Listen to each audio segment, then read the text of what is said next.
First of all, it's important to recall that we approved by unanimity, with the vote of Hungary in June 2022, to accept Ukraine as a candidate country and to open this accession process. Then we have already, by unanimity, opened this accession process. Yeah. Now this is a merit-based process, and the European Commission was very clear last July in their assessment. Ukraine fulfilled all the criteria to open formally the cluster 1 of the accession process. Then what we need to do and what we approved in the European Council is that we need to move forward. I understand the point of Hungary when they said, look, we don't agree that Ukraine entered in the European Union during the war process. But that means two things. First, we need to accelerate peace and stop this war.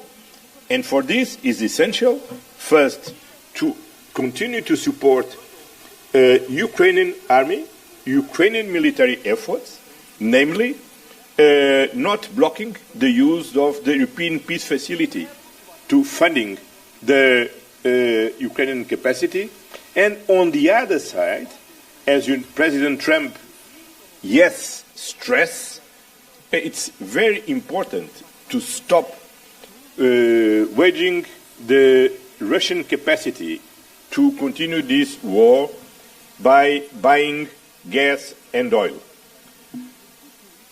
We reduced at the European Union level by 80% the consumption of gas and oil from Russia. It remains 20%, and we need to work on this. And a large part of this 20% is consumption precisely in Hungary. Then the best way to accelerate the end of this war is also if Hungary stops to import Russian and gas from Russia. Second point, we need to accelerate peace, but there are any reason to don't continue with the accession negotiations. Why?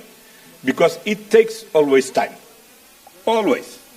Then, for sure, the war will finish before the conclusions of these negotiations. Or at least, all of us wish that this war finish as soon as possible and probably before the conclusions of this negotiation process. Then, there are no reason to lose time in this process, and we can do both things at the same time.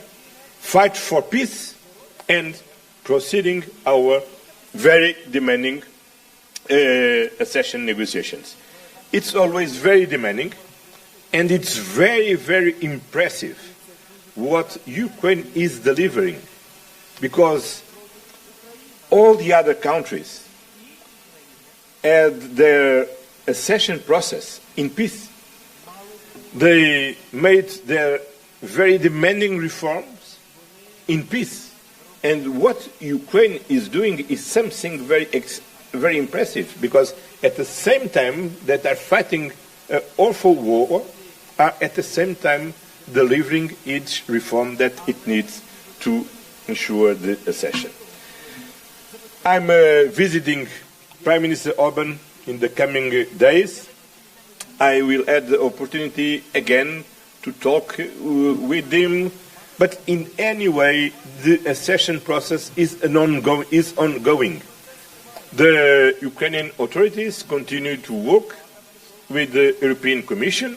The European Commission continues to work on this, and we cannot lose this path and continue to deliver on reforms, because in any case we need to do this. Then we don't need to wait for Hungary, you don't need to wait for nobody to continue our work, because the future of Ukraine in the European Union is no doubt.